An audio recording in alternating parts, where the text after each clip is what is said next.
आज मैं बताऊंगा कि आप एक नया वोटर आईडी कार्ड घर बैठे कैसे बनवा सकते हो। दोस्तों, जिस प्रकार से मैंने वोटर आईडी कार्ड बनाया है वो मात्र 10 दिन में बनकर तैयार हो चुका है। तो दोस्तों, प्रोसेस फॉलो करेंगे तो आपका भी वोटर आईडी कार्ड 10 दिन में बन जाएगा। अगर आपकी एज 18 साल हो चुकी है तो आपको एक नया वोटर आईडी कार्ड बनाना है, या फिर SIR में जिनका नाम हटा दिया गया है voter ID card number search करते हैं तो नो रिजल्ट फाउंड बताता है। तो दोस्तों, इन लोगों को एक नया वोटर आईडी कार्ड बनाने की आवश्यकता। तो आज मैं इस वीडियो में यही बताऊंगा कि कैसे आप SIR वाला वोटर आईडी कार्ड अपने ही मोबाइल से आप अप्लाई कर सकते हो। तो दोस्तों, रोहित हिंदी टेक को आप सब्सक्राइब कर दे, आपको इस चैनल पे इंफॉर्मेटिव जानकारी मिलती रहती है। तो चलिए वीडियो शुरू करते हैं। तो सबसे पहले वोटर आईडी कार्ड खुद से अप्लाई करने के लिए आपको ECI net app play store से इंस्टॉल करना होगा। तो दोस्तों, सबसे पहले आपको ECI नेट एप्लीकेशन पे आना है।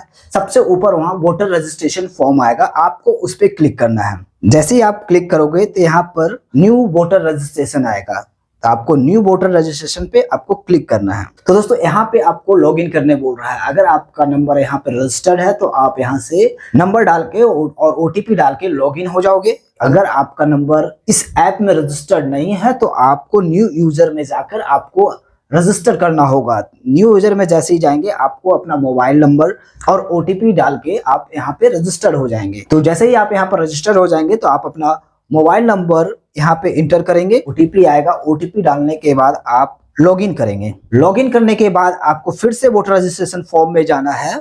उसके बाद आपको फिर से फॉर्म 6 न्यू वोटर रजिस्ट्रेशन में आना है। इसके बाद आपको ऑप्शन आएगा लेट्स स्टार्ट। लेट्स स्टार्ट करने के बाद आपसे पूछा जाएगा कि आप पहली बार अप्लाई कर रहे हैं या फिर आपके पास ऑलरेडी वोटर आईडी नंबर है। तो सबसे पहले वाले ऑप्शन पे आपको क्लिक करना है। उसके बाद आपको नेक्स्ट कर देना है। यहाँ पर सबसे पहले आपको स्टेट चूज करना है। आप अपना स्टेट, आप जिस भी स्टेट से आते हो सबसे पहले आप अपना यहाँ पे स्टेट चूज करोगे। उसके बाद डिस्ट्रिक्ट, आप जिस डिस्ट्रिक्ट में आते हो वो डिस्ट्रिक्ट आपको सिलेक्ट करना है। उसके बाद आपका कौन सा विधानसभा में आपका एरिया आता है, तो असेंबली पार्लियामेंट कंस्टिट्यूएंसी को भी आपको यहाँ सेलेक्ट करना है। तो जो भी आपका विधानसभा होगा आप यहाँ पे सेलेक्ट कर लेंगे। उसके बाद आपका जो भी यहाँ पर डेट ऑफ बर्थ होगा आपको यहाँ पे इंटर करना है। आपका जो भी आपने डेट ऑफ बर्थ डाला है उसका कोई प्रूफ आपको यहाँ पर डालना पड़ेगा। तो हम यहाँ पे आधार कार्ड डाल देते हैं। यहाँ पे आप जो भी डॉक्यूमेंट्स डालेंगे आपको फ्रंट साइड और बैक साइड दोनों कंबाइन करके एक ही पेज में आपको डालना है। तो पहले आप कंबाइन कर लेंगे, उसके बाद यहाँ पे इंपोर्ट करेंगे। डॉक्यूमेंट्स अपलोड कर देने के बाद हम यहाँ पे नेक्स्ट करेंगे।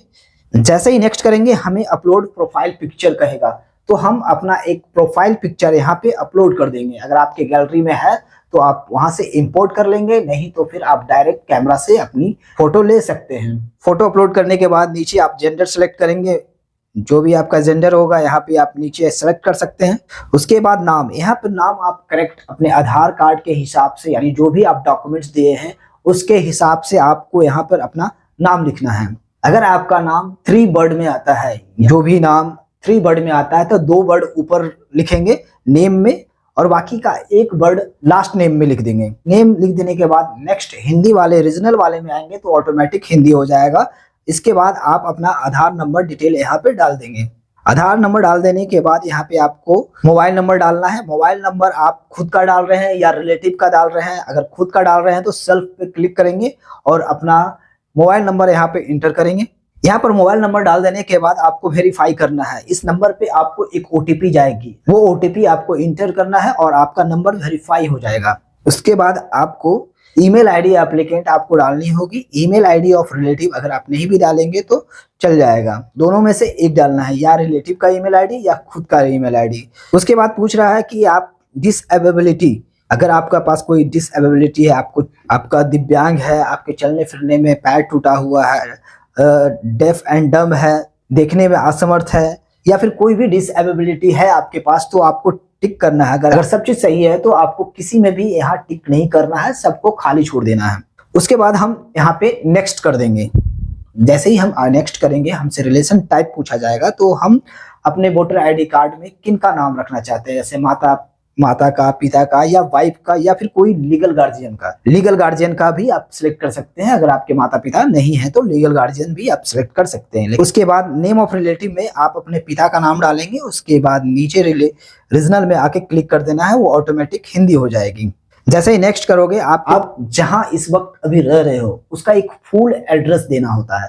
आप यहाँ अपना पूरा एड्रेस यहाँ डाल दो। आधार कार्ड के हिसाब से ही यहाँ पे आप एड्रेस डालना, जो भी आपके आधार कार्ड के एड्रेस में लिखा हुआ है सेम टू सेम आपको वैसा ही डालना है। और लास्ट में पिन कोड आपको यहाँ पे इंटर करना है। जो भी है तहसील आप अपने गूगल पे भी आप सर्च करोगे कि आपके एरिया का, अपने एरिया का नाम लिखे कि इस एरिया का तहसील कहाँ है, तो आपको वो दिख जाएगा। अब जो भी आपने एड्रेस डाला था उसका एड्रेस प्रूफ यहाँ पे आपको देना होगा। तो जैसे कि आपने आधार कार्ड के हिसाब से डाला था यहाँ पे एड्रेस, तो आप यहाँ पे आधार कार्ड डॉक्यूमेंट्स अपलोड कर देंगे। दोनों साइड का, फ्रंट और बैक साइड का एक ही में कोलाज करके आपको यहाँ पे अपलोड करना है। डॉक्यूमेंट्स अपलोड करने के बाद यहाँ पे जहाँ आप रह रहे हैं उस एरिया में कोई एक वोटर आईडी कार्ड, यानी अपने माता पिता का या वाइफ का या लीगल गार्जियन का, तो किसी एक का आप वोटर आईडी कार्ड यहाँ पे आप इंटर करेंगे। अगर आप फ्रेंड्स का डाले हैं या फिर अपने कोई रिलेटिव का नाम डाले हैं जो इसमें लिस्टेड नहीं है, तो आप इनमें से कोई सिलेक्ट मत करना, सीधे उनका यहाँ पे नाम लिख देना और उनका वोटर आईडी कार्ड नंबर डाल देना। यहाँ पे आप वोटर आईडी कार्ड नंबर जरूर डालेंगे। जरूरी नहीं है कि फादर, मदर और वाइफ का ही हो, आप किन्हीं का भी वोटर आईडी कार्ड नंबर यहाँ पर डाल सकते हैं। उस एरिया का ही, जिस एरिया में आप रहते हो, तो आप उनका नाम यहाँ पे डाल देना और उसके नीचे उनका वोटर आईडी कार्ड नंबर डाल देना। ताकि ये ऐसा इसलिए मांगा जाता है कि जहाँ इनका पोलिंग स्टेशन है आपको इन्हीं पोलिंग स्टेशन में दिया जाएगा जिनका आप वोटर आईडी कार्ड नंबर यहाँ पे डालेंगे। तो दोस्तों यहाँ पे voter ID card number relative का, फ्रेंड्स का जरूर डालना। अगर यहाँ पर नहीं डालोगे तो यहाँ पे आपका वोटर आईडी कार्ड रिजेक्ट हो जाएगा। इसलिए आपको यहाँ पे वोटर आईडी कार्ड नंबर जरूर डालना है। जरूरी नहीं है कि फादर, मदर का ही या वाइफ का ही डालना है, कोई भी रिलेटिव का आप यहाँ पे डाल दोगे। उसके बाद आपको नेक्स्ट करना है, अब यहाँ पे आपको SIR यानी लास्ट SIR यहाँ पे सिलेक्ट करना है, जिसमें आपके माता पिता या दादा दादी का नाम 2003 के लिस्ट के हिसाब से यहाँ पे आपको अब डालना है। 2003 में जहाँ जिस पोलिंग स्टेशन से या फिर जिस एरिया से आपके माता पिता का नाम था, आपको हाँ उस एरिया का नाम सिलेक्ट करना है। किस स्टेट में उनका नाम था तो जो भी स्टेट है वो डाल देना है। फिर किस असेंबली से उनका नाम था तो वो डाल देना है। जो भी 2003 में उनका पोलिंग स्टेशन था तो आपको यहाँ डालना है। मैं इस पे वीडियो एक बना चुका हूँ कि आप अपने रिलेटिव का नाम कैसे सर्च करेंगे लास्ट SIR का, तो वहां से आपकी कुछ मदद मिल जाएगी, जहां से आप आसानी से लास्ट SIR 2003 में आप अपने रिलेटिव का नाम खोज पाएंगे। तो यहाँ पर पूरा डिटेल डाल के आपको यहाँ पे सर्च करना है। जिनका भी आप यहाँ डिटेल डालोगे या उनका नाम ऑटोमेटिक यहाँ पे आ जाएगा। यहाँ पे इस बॉक्स में आपको क्लिक करना है कि मेरा रिलेटिव का नाम 2003 के लिस्ट में था। तो जैसे ही आप यहाँ पे करोगे उसके बाद नेक्स्ट करोगे, तो उसके बाद आपको स्टेट का नाम, अभी जो प्रेजेंट स्टेट है आपका जहाँ से आप वोटर आईडी कार्ड बन रहा है उस स्टेट का नाम, डिस्ट्रिक्ट का नाम, फिर विलेज टाउन का नाम, इस एरिया में कितने साल से रह रहे हैं आपको, हाँ यहाँ पे डेट आपको सिलेक्ट करना है। उसके बाद यहाँ सबसे नीचे आके और अपना नाम और अपने शहर का नाम यहाँ पे लिख देना है। उसके बाद आपको डन करना है। डन करने के बाद आपको एक प्रीव्यू खुल जाएगा जहाँ आपने फॉर्म 6 में जो भी डिटेल भरा है पूरा डिटेल यहाँ पे आपको दिख जाएगा। आप अपना पूरा डिटेल एक बार अच्छी तरह से यहाँ पे देख लेंगे, कहीं आपने गलत इन्फॉर्मेशन यहाँ तो नहीं डाल दिया। पूरे वेरीफाई करने के बाद सब चीज सही लगे तो आपको ई-शाइन और सबमिट करना है। जैसे ही आप ई-शाइन और सबमिट करोगे, यहाँ पे थोड़ा देर वेट करना पड़ता है, तो यहाँ पे थोड़ा देर वेट कर लेंगे। जैसे ही आप ई-शाइन और सबमिट करेंगे तो आपको इस तरह का पेज आएगा। आपको यहाँ पे अपना आधार नंबर इंटर करना है। वही आधार नंबर इंटर करेंगे जो नाम से वोटर आईडी कार्ड बन रहा है। तो यहाँ पर आधार नंबर डाल के यहाँ पे गेट OTP करेंगे। जैसे ही आप गेट OTP करेंगे आपके रजिस्टर्ड मोबाइल नंबर पे एक OTP जाएगी। वो OTP का आपको इंटर करके यहाँ पर चेक बॉक्स को क्लिक करना है और उसके बाद सबमिट कर देना है। जैसे ही सबमिट करोगे आपको एक रेफरेंस आईडी मिल जाएगी। इस रेफरेंस आईडी से आप अपना वोटर आईडी का स्टेटस ट्रैक कर सकते हो। तो दोस्तों इस तरह से आप अपना भी वोटर आईडी कार्ड बहुत ही आसानी से कुछ ही मिनटों में आप अपना वोटर आईडी कार्ड बना लेंगे घर बैठे ही। तो दोस्तों जानकारी अच्छी लगी है तो वीडियो को लाइक कर दे, चैनल को सब्सक्राइब करते हैं। मिलते हैं अगले कुछ इसी तरह का न्यू जानकारी के साथ, तब तक के लिए धन्यवाद।